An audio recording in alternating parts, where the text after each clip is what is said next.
Hello, and this evening I'm going to do another head-to-head, and I'm going to go straight for the most obvious one, perhaps, which is to compare John Lennon Plastic Ono Band with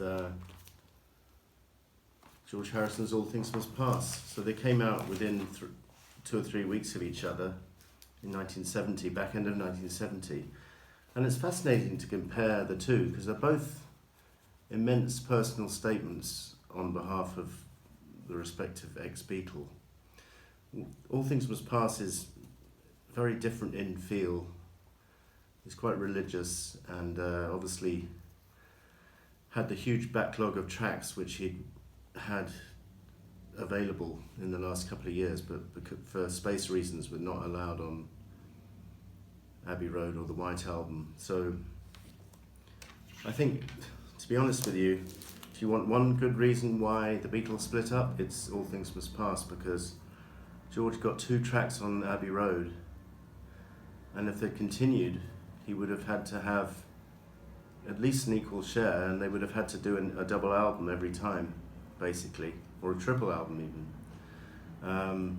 Plastic Ono Band is also an immense personal statement, but more an album of self-discovery than any kind of religious thing.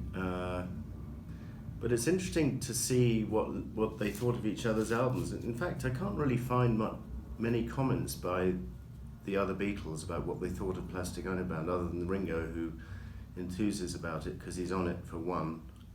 So he loved it. But from Paul and George, I can't really find much comments either at the time or since talking about what a great album Plastic Ono Band is, which is a bit strange, but maybe they were all tired of being with each other and they just were all quite rivals about how they would do in their solo careers, so they not too keen to talk about each other. And when Lennon was asked about All Things Must Pass in the Jan Wenner interview in December 1970, just about the time it came out, what do you think of George's album? It's all right, is what he said. And he said it's not really my kind of music. But he said when George comes on the radio, it's pretty damn good. So he did give some kind of backhand praise with that comment. Yoko made some pretty unfortunate remarks in that Playboy interview. In that Lennon Remembers interview. She said something like, the problem with George is he still believes in Father Christmas. And basically the Lennon album was saying the opposite. But then John said, I don't want to be compared with George. Why should I be compared with George? But if you look at it, they are polar opposites. They really are. As albums and as the content and everything. I mean, musically, maybe they have some similarities because there's some great songs on both and great melodies on both.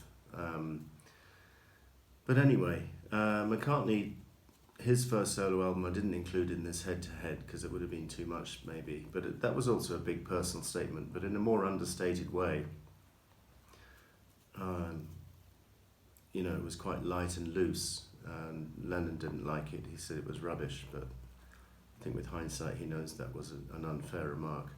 But the only slight thing I have against this album is it was made into a triple and priced accordingly, and if you look at the recent vinyl box, HMV were charging 102 quid for it, which is outrageous, really. No one's going to pay 102 quid, well maybe a few people are, but compare that to The Wall, which my son got in Hungary recently, and it was 20 quid for a double album of excellent songs, and so, an £82 difference, because the third disc on All Things Must Pass, the Apple Jam, is dismissible. So if he hadn't included that, just released it as a straight double album, I think we'd be probably saying it's in the top 2, if not the best solo album of all time. It's just that Apple Jam hiked up the price and left a little bit of a bad taste in the mouth, not for me at the time because I was too young, but with hindsight,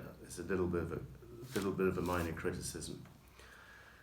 So what can I say? Well, I think All Things Must Pass is an incredibly warm album, musically joyful and triumphant at times, whereas the Lennon album is quite depressing and quite harrowing, and one has to be in the right mood to listen to it. But that doesn't take away from its quality. On the production side, George relied quite heavily on Phil Spector, who produced his Wall of Sound, but that Wall of Sound was pretty tastefully done for the most part.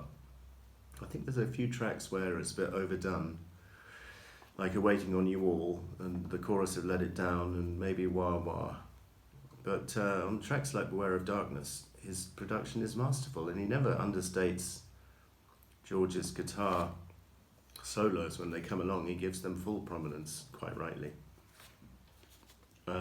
Whereas the production on Plastic Ono Band is quite stripped down. It's just John, Ringo, and Klaus Voormann on bass. And John talked about this in the Jan Wenner interview, saying, well, you could have put more strings and stuff on top of it, but when you listen to the piano, it's got all them harmonics, which is true. And Phil Spector does a great job. It's interesting to see how he was involved in both albums. I think he was less involved in Plastic Ono Band because he was I think he came to that late and added a few touches of genius, but quite a lot of it was produced by John and Yoko. But for example, the piano intro and outro in Love was done by Phil Spector on the piano. Just a glorious touch, which really made that song even more brilliant than it already was. It's impossible to imagine these tracks on both albums appearing side by side on a Beatles album, and maybe that's another good reason for the Beatles split. They had to split, and I don't think My Sweet Lord would have been an appropriate Beatles song, nor Working Class Hero. They were very much solo statements. So that's an interesting point. There's Beatles references on both albums. Wah Wah was obviously written when George left the Beatles in the Let It Be sessions, and You're Giving Me a Wah Wah, Thinking of You and All the Things We Used to Do. So he's using his resentment there, and Run of the Mill, obviously, I think that's aimed at Paul. And on the Plastic Ono Band, Lennon's referring to Paul on I Found Out, and on the track God, he's referring to all his three fellow Beatles. Interesting, probably, as I've said before, probably the best comment on the Beatles split from anyone, journalist, ex-Beatle, commentator, you name it. The dream is over, and what can I say? The dream is over. Yesterday I was the dream weaver, but now I'm reborn, and was the walrus, and now I'm John. It's just perfect. So dear friends, you'll have to carry on. The dream is over. Lyrics, well, normally John is a better lyricist, but on George Harrison's album here, some of his best ever lyrics, Run of the Mill in particular, is a glorious set of lyrics which can be read as a piece of quite thought-provoking poetry on its own without the music. Beware of Darkness is another very good lyric. Behind that locked door is gorgeous, not just melodically, but the lyric as well. Whereas Lennon's lyrics are very much simpler on this album. Jan Wenner said, no newspaper taxis, and Lennon said, no newspaper taxis because there weren't any in my head. I like to keep it simple, say how it is, make it rhyme, put a backbeat on it. And it's interesting, it's very much stripped down, but very effective. Both albums are just glorious, really. And in the Christmas of 1970s, you're sitting down to enjoy Christmas, you've got these two glorious albums, and I wouldn't, if I was old enough to appreciate them at the time, I wouldn't have been mourning the Beatles split at the time. Maybe they obviously didn't keep it up forever, but in 1970, these particular two albums are heavyweight, and both of them bear comparison to the Beatles, and I don't say that about a lot of solo albums from the ex-Fab Four, but these two for sure. One should mention, I suppose, the controversy about My Sweet Lord, in that he was taken to court. It was a bit too similar to the song written by Ronald Mack for the Chiffons, He's So Fine, which I think was a hit in 1962.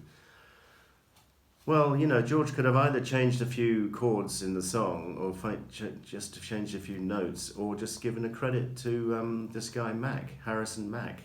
It could have been credited to, and he would have avoided all those problems. But I think My Sweet Lord is a much more successful song than He's So Fine. So it's unfortunate he got sued, but the tune of that main lick is very similar, one has to say.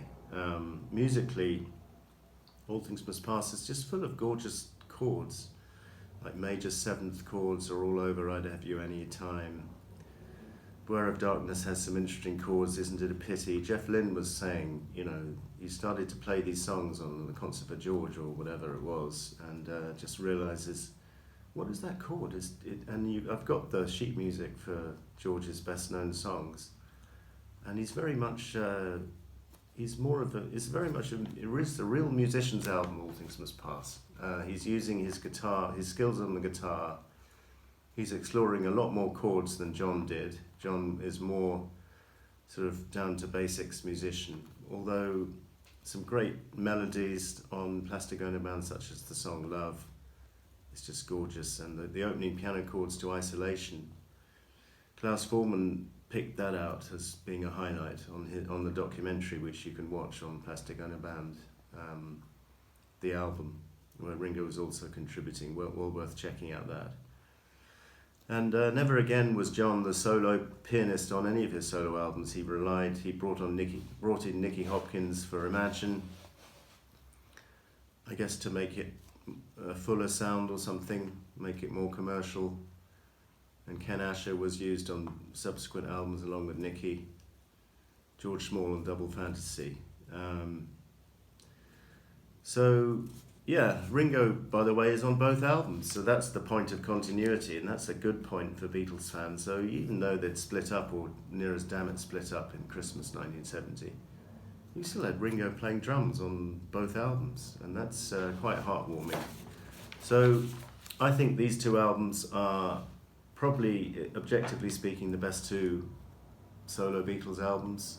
Bound on the Run or Ram would run them close, but and I'm not going to declare a winner, because it really does depend on the mood one's in. If one's in a happy mood or wants to be uplifted, whether spiritually or just mood-wise, one puts on All Things Must Pass. But if one wants a really down-to-earth, bearing of your soul album, Plastic Ono Band is second to none in that respect. And one argues, if he hadn't been an ex-Beatle, would anyone have listened to it? That's not relevant, because he was an ex-Beatle, and the Beatles had just split, and everyone was very interested in what he had to say. And it must have been a breath of fresh air to receive this album after the avant-garde musings of John and Yoko, the previous three albums, the unfinished music and stuff. So to hear him, although he had the Instant Karma single, and the Cold Turkey single in the 12 months before this, but this was triumphant, and for George, triumphant. They didn't maybe give each other credit for what great achievements those albums were for one reason or another, because of the split and stuff. But history will show that these two albums are both classics, and I'm not going to choose a winner. Thank you for watching. See you next time.